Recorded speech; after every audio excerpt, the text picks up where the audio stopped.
Well, again, welcome everyone to Are You My Type? Creating new family types within your Revit project using Ideate BIMLink.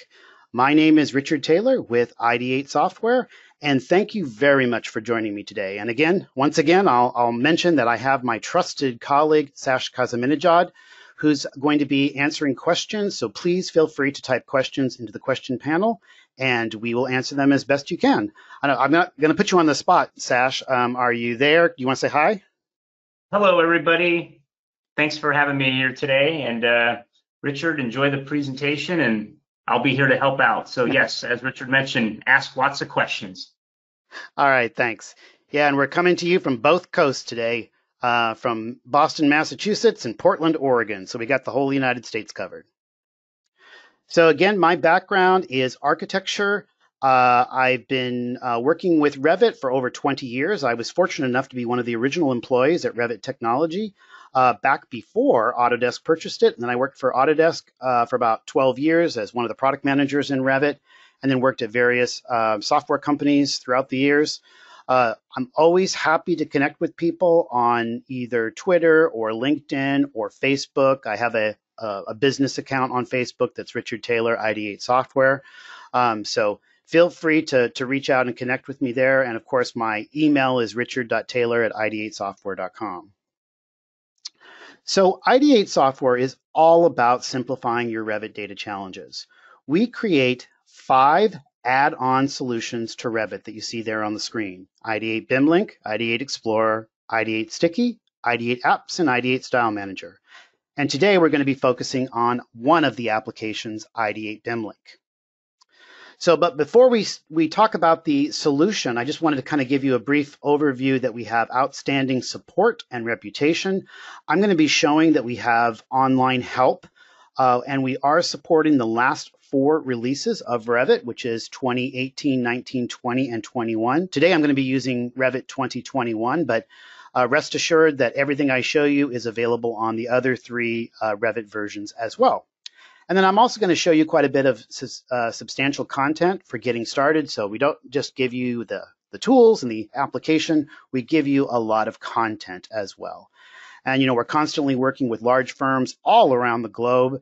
And, we're doing testing and working with the systems that you're working with, which primarily are things like BIM 360, shared systems and shared drives. So we're really making sure that we're testing on the solutions, or I should say the framework that our customers are using as well. So we are here to see Ideate BIMLink. And like I said, this is a fairly short presentation, about 30 minutes. So we want to make sure we get right into it. So Ideate BIMLink, we are so proud and we're so happy that last year we celebrated 10 years. So everything you see today, you think about, like, we've been improving and iterating on this product for 10 years. So it is a proven product that is out there in the industry that is helping thousands of Revit users all around the globe. And in fact, Sash, my colleague who's on the call today, has been kind of gathering the return on investment. He did a survey, and we've actually published a lot of that feedback from that survey. So you can go to ideatesoftware.com/ideate BIMLink/ROI. And in fact, you'll see on our website, there's also a link under BIMLink for ROI. And we're going to be doing a very similar one. He's actually just collating in the information for Ideate Explorer, but it's some great feedback on how customers around the world are being productive and efficient using Ideate BIMLink. So I always want to say happy birthday to BIMLink. So BIMLink is all about precise Revit data control. It's about extracting information from the Revit model, sending it to Excel for either review or manipulation, and then importing that back in. And you're going to see that not only it's editing the information, but it's also being able to create information as well. So, why use Excel? Well, people are familiar with Excel. It's a very powerful tool. And you can do so much more than a Revit schedule. You can copy and paste. You can do formulas, and I'm going to show you some examples. You can do pivot tables. You can search and replace. You can say, oh, I want all of this text actually to translate it from this was a customer recently did everything from English to Swedish, using Excel, and then basically was able to take all that text and then import it back into Revit using Ideate BIMLink. So just a lot of really powerful features within Excel. And you can have someone using Excel that extending the project team. Maybe they don't even know Revit, but they can be doing things in Excel, and then the person that's using Revit or the project manager, BIM manager, or designer can be then importing that information from Excel. And as I said, what we're here today to learn is specifically at creating new types. But not only can we manipulate the data and edit it and change things, but we're able to create new things as well.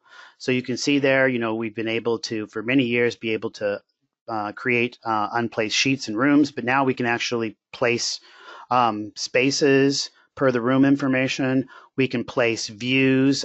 We can create new views, new levels, and again, types per existing family. And I want to kind of iterate on that, or just say that, again, it's an existing family. So we're not loading content that's not already there. But if you have an existing family that you'll see, I'm going to show you some lists, then you can create new types for already sort of preloaded component, or in some cases, system families. And I would be lax if I didn't mention our help content. So if you go to ideatesoftware.com, support or /support, you'll see that there's help.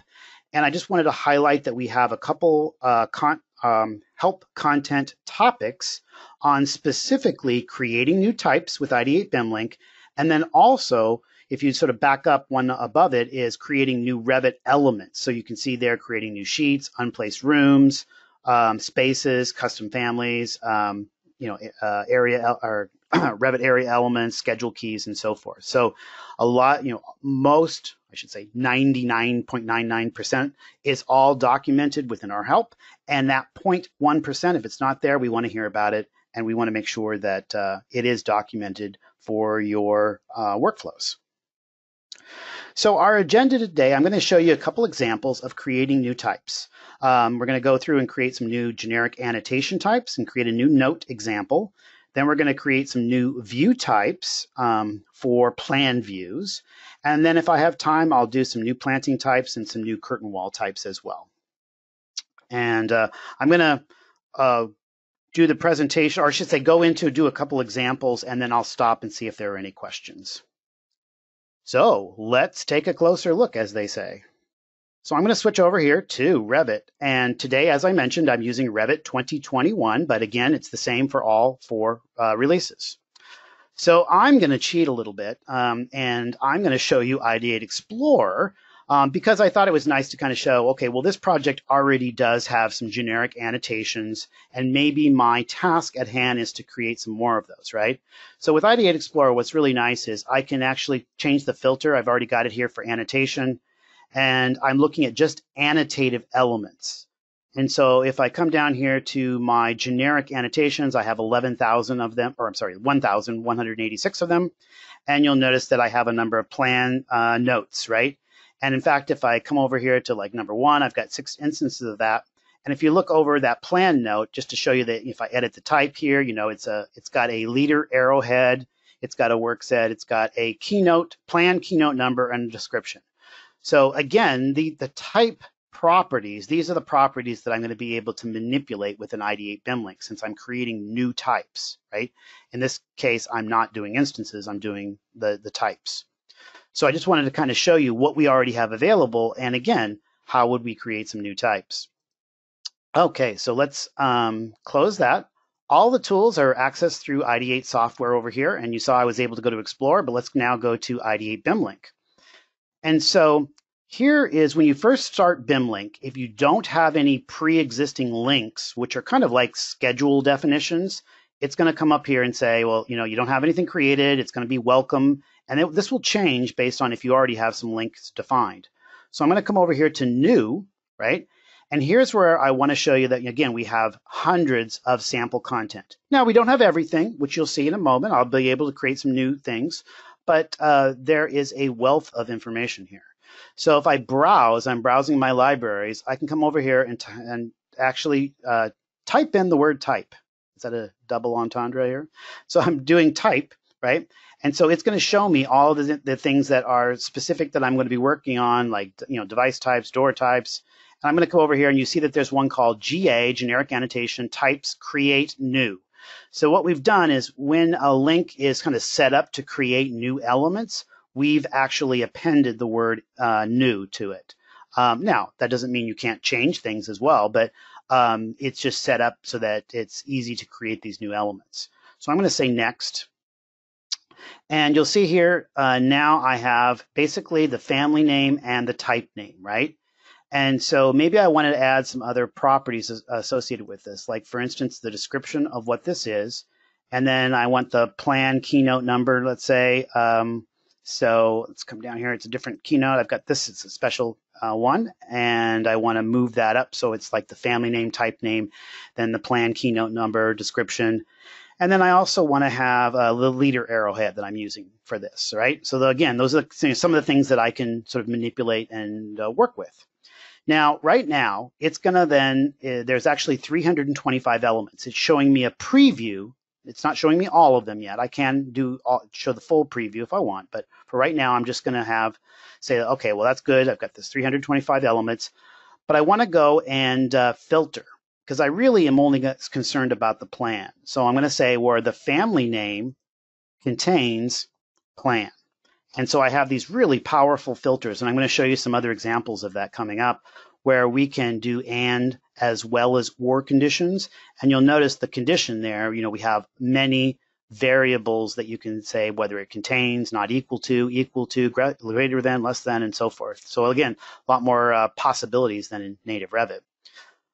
So we've got our information here, right? I also want to sort, because this will be helpful for me to sort by the type name. So let's come over here and say type name from A to Z. That's good. And then one last thing is, because I said that I would like that leader arrowhead, and in fact, I can move that down. We'll make that the last one.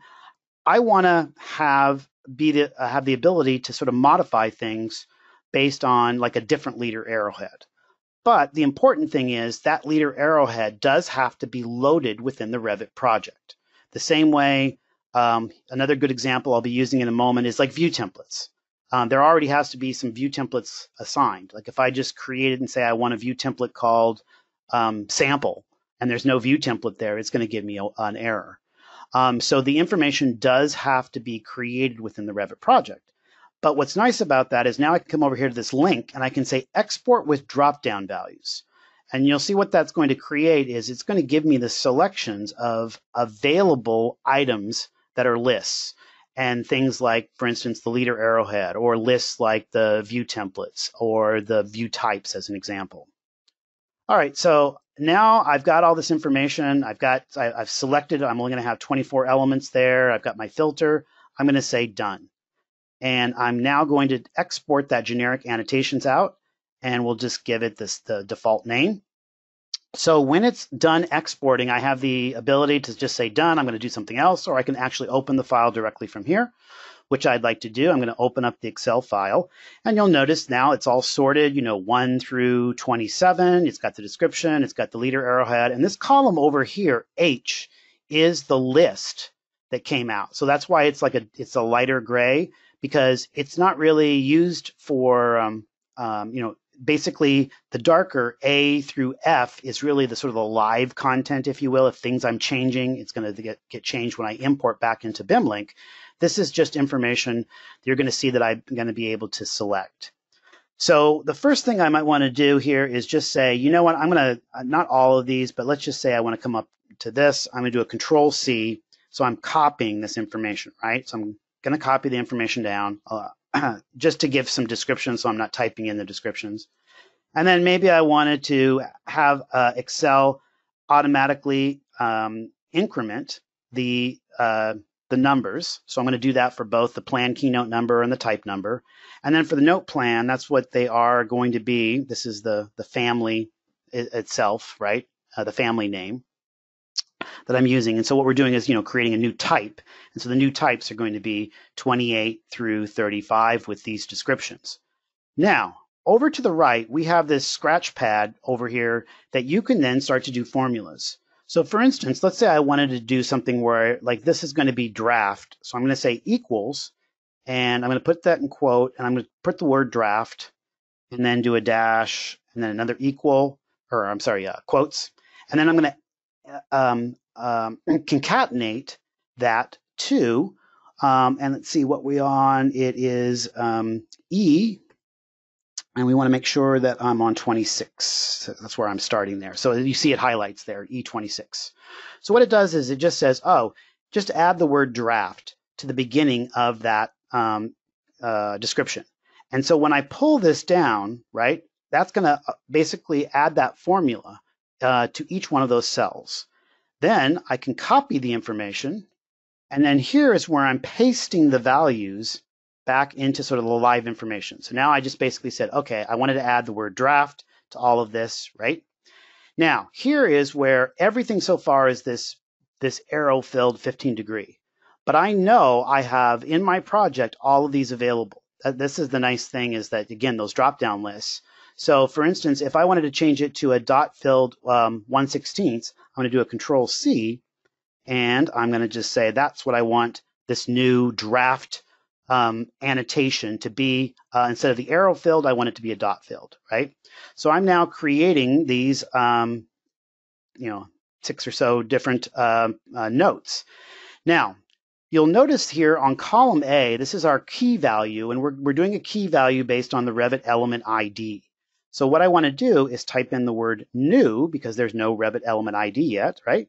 And then just pull that down and say that, okay, create a new piece of information. So now I've basically, this live area here is where I want Ideate BIMLink to create these new notes with this draft description with the dot filled leader arrowhead. Okay, so I'm going to save this. Come back over here to Ideate BIMLink, and I just, on the reverse, I import from that GA annotations. And so it basically has, if I can untick this and see if there were any warnings, right? No warnings, show messages, all these new elements were created. So I'm going to import that. And then just to say, oh, let's come over here now. And I'm going to go to my annotate symbol. And we won't save the project. And we're going to come over to my properties, and we're going to search on plan. And there's all my note plans, right? And so the ones I just created were in the 30s here. I'm going to just say, oh, this is 33. So let's place that. And if I highlight that, I want to add a leader. And this time, the leader is going to be the dot, not the arrowhead. So it's already set. So I'm going to put that over there. And if I look at the type, there we have, dot filled 1/16. That was what I created. Here was number 33. The description was a draft marker board. So that's, it's got the information in the description there. So again, very easy to create massive amounts of generic annotations that you may need for a particular project. So the next piece I'd like to talk about is the view types, right? So in this case, I switched over to an HVAC or to an MEP model, and I've got this plan, HVAC plan. And you'll notice over here the view types. I've kind of organized it by discipline, electrical, mechanical. But when I come over here to the actual floor plan types, right? All there is the floor plan. Well, maybe I actually want to have more or different types. I want to have a floor plan electrical, a floor plan plumbing, a floor plan mechanical that already has, like when I create a new view, it has the set templates and so forth. So let's come over to BIMLink. All right. And in this case, I already have this view types create new. Now, this is something that it's a sample link that we're going to be including in our next version of Ideate BIMLink. So just to be clear, it's not there yet. However, I'm going to show you when it's not there, how do you go about creating it. I'm going to select new. You saw that if I typed in types, or maybe if I even type in the word views, I'm looking for view types, and I'm like, oh, I don't see it, okay? Well, if it's not there, right, as a predefined library, all I have to do is come over here to by category, come down here to views, or I could type in views if I want, but here, let's just say views. It's going to show me all the things that are in the defined library. So these are the the library links that contain that view property. And so view types maybe isn't there. So that's where I'm going to do this custom definition. Do you want an instance or a type link? I want a type link, and there it is, view types. So I can say next. And the first thing it's going to do is, it says, well, I don't know what properties you want. Maybe you want the family name, and maybe you want the type name as an example. So then you can start building this out with the properties you want. So I've already built out the properties of this one, right? So it already has sort of the information that I want to review, which is the type name, the reference symbol, the section tag, and so forth. Now, in this particular case, there are 18 elements. It's not crazy, but what I want to do is filter on this where maybe the family name contains plan.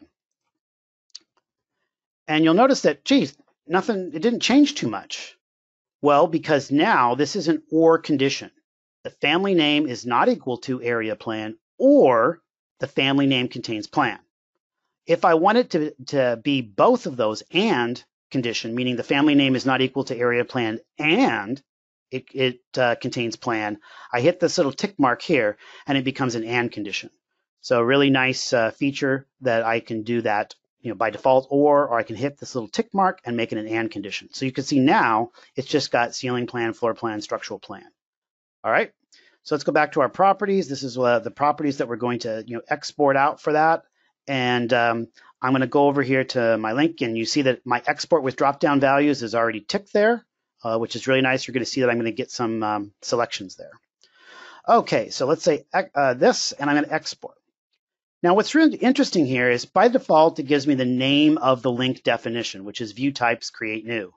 But I don't want that. I want to call this view management because I'm going to be doing multiple links to this. And so I'm going to call my spreadsheet view management.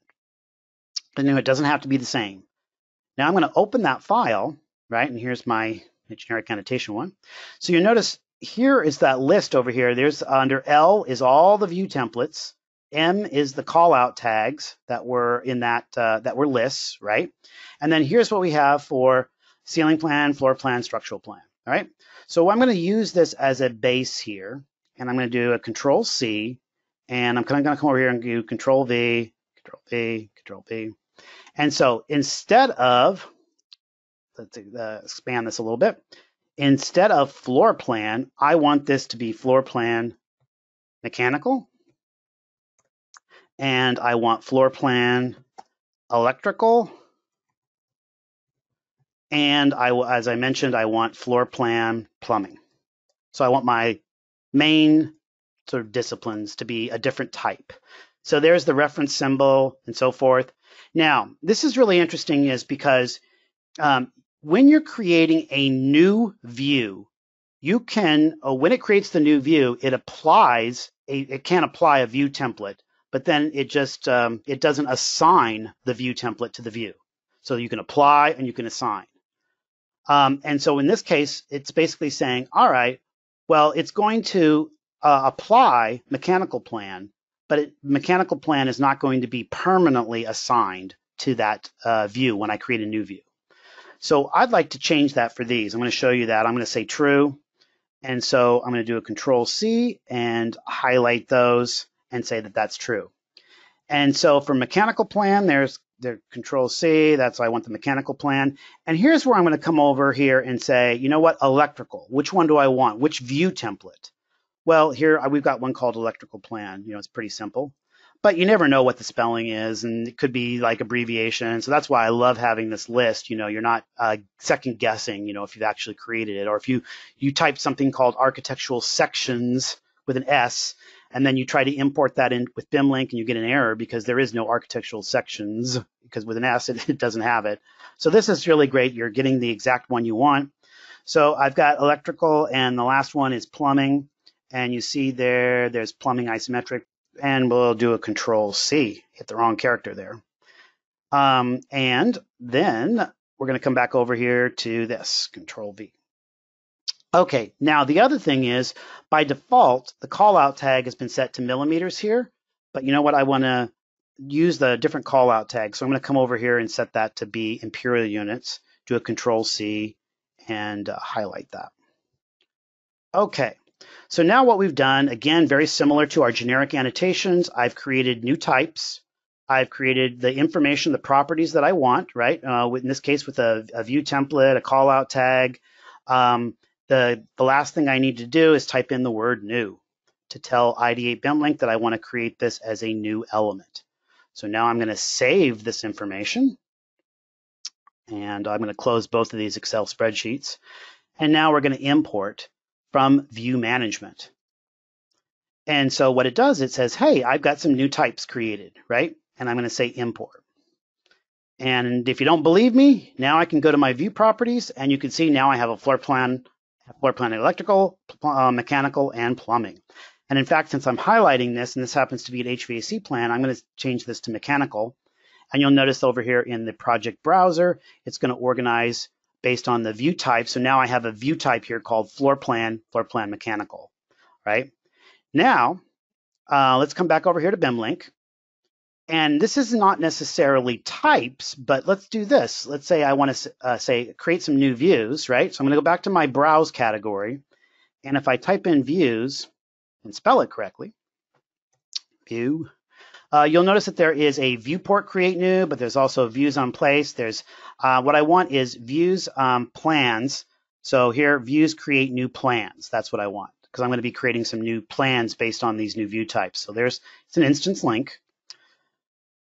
And you'll notice that now it's got all the different views that I have here, and floor plans and so forth. Now, what I want to do is just keep this information. I'm going to say done, and we're going to export it to that view management. So again, it doesn't have to be the same name. Well, BIMLink is smart enough and says, hey, you've already got a worksheet there that was existing. I would like to insert a new worksheet. So I say, yeah, that's great.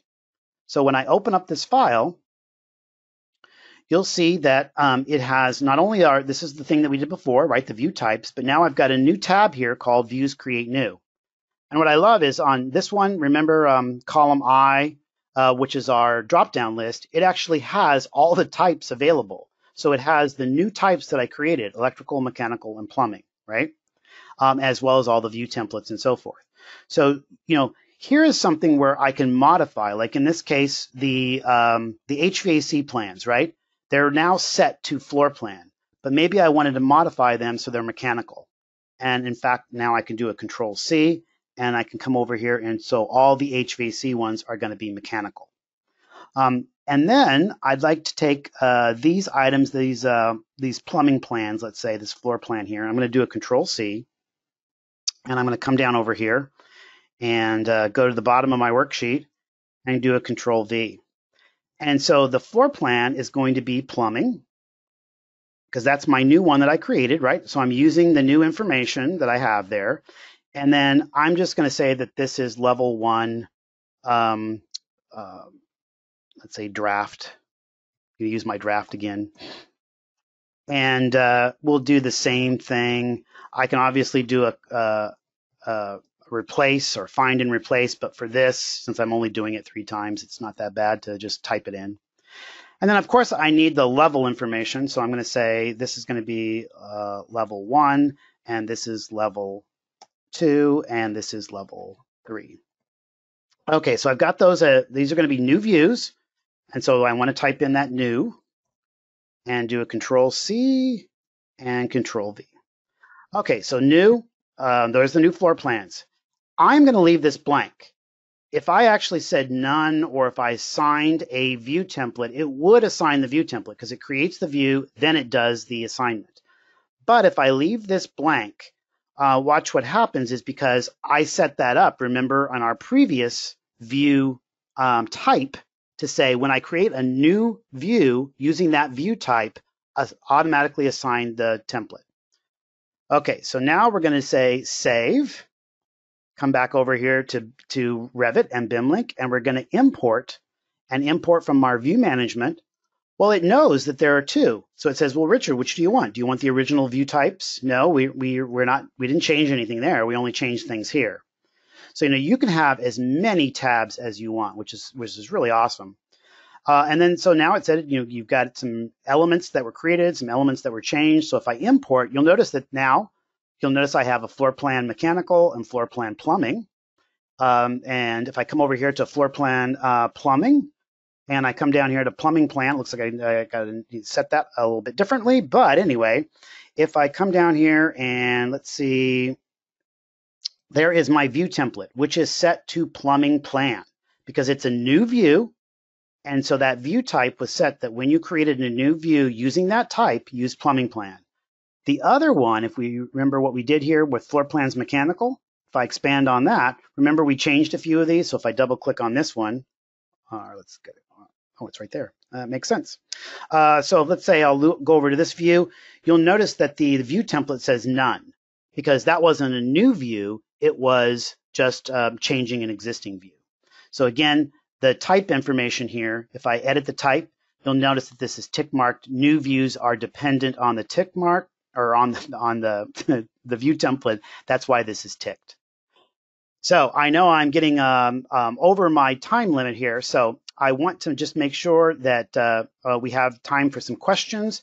I wasn't sure if I was going to get to creating new planting types and new wall types, but it's a very similar process. You would go through, we do have, as an example, the sample link for wall types. So there is, if you go to our sample, our library links, you'll notice that there is a new wall type and you can create new curtain walls and so forth. So this is my example. So I'm going to hold here for a second and just see, Sash, is there any particular questions? Yeah, there's a couple of them that came up. So one of the questions was just a clarification if you can use this workflow to create new types for the families that they have created. So the answer, of course, to that one is yes. Like, and you just mentioned, if you were to do the planting families, if you have a loaded family, let's say it is a planting, some sort of deciduous tree as an example, you can create additional types using BIMLink as long as the family is loaded. Absolutely. And then we just had another question come in here real quickly, and then we can finish up. It says, can you use this for things like structural column foundations, make new sizes and type marks, change the footing sizes at each location in the Excel sheet? Yeah, so that's another good example is if those, like you think about like a type catalog, would you potentially use for maybe structural members or framing members? This could, in some cases, replace the type catalog or allow you to access that information much easier because you're doing the type manipulations in Excel as opposed to a text file for a type catalog. Absolutely, if you've got a particular framing member that you've got a number of parameters that you need to update with different sizes, that's a good example of being able to create those new types. Again, as long as those parameters are available as part of the type information that you're exporting.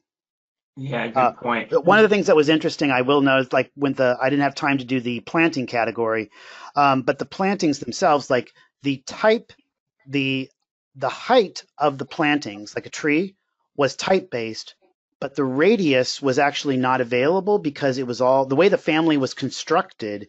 When you changed the height of the tree, it automatically changed the radius.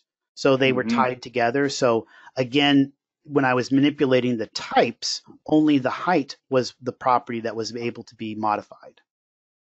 So yeah, that's right. It really it's like a factor of it. Yeah. So I'll always come down to it depends on how the family was created within Revit. And so we're able to take existing families and manipulate the information for existing families. If it, like I said, if there is a parameter that's not assigned to that family, then BIMLink's not going to be able to either add the parameter or manipulate it if it's not part of it, if that makes sense. Yep, absolutely. And real quickly, Richard, just to kind of close up the thought on the, creating like new structural column foundations. The nice thing about what Richard demoed today, where, he's creating new types, there was other data from existing elements that were exported out. And so as long as it's, in white, which represents the fact that it's editable, you can also at the same time change existing family data while also creating new types all in the same link. Yep, perfect. That's why I was saying that even though we've highlighted the links as being new, where we append the NEW to the end, it doesn't mean that you're just creating new links. It just means they're kind of set up. They're kind of predefined, easily to create new items, but that you could still manipulate the other items if you so desire. So again, this is a perfect example I've got on the screen here. Again, the easiest way is to look at our hundreds of library links that we have available. And on those rare occasions where there aren't a library link, then you can go to the by category selection, and you can select on, like in the case I did with views, custom definition, and then you can say whether you want it to be instance or type, and then you would then start to add the specific parameters that you need. The other thing I didn't show, but we have many examples of that, is by schedule. So if there's an existing schedule already defined, you can build a BIMLink definition based on a Revit schedule as well. And just as you saw, it's not only about creating new elements, but we can rename families and types, and we can actually grab information from parameters that are not easily exposed within the Revit schedule. And what I mean by that is, we have parameters on a curtain panel, whether it's mirrored, flip by face flipped or hand flipped or mirrored, whether an item is pinned or not pinned, whether a family is in place or not in place. So these are things that Revit knows about, but they're just not schedulable, and they're not easily sort of identifiable, and you can't grab them from a schedule, but we've made them, exposed them for you to be able to work with. And there are hundreds of examples. I just threw a couple examples there with in-place families and pinned elements, and mirrored elements is a good example. Okay, so I am woefully over my time. So again, you can go to our help menu and find much more information. There's videos, there's help links about how to create new elements with Ideate BIMLink, as well as you can see, all kinds of how-to selections there. So thank you so much. You can always find us at ideatesoftware.com, where you can download a trial of Ideate BIMLink if you're not a customer. If you are a customer, you can find videos, help files, the latest information, or the latest software downloads, and so forth. Thank you so much for your attendance and your time today. We really appreciate it. So from Massachusetts and from Portland, Oregon, we'll be signing off.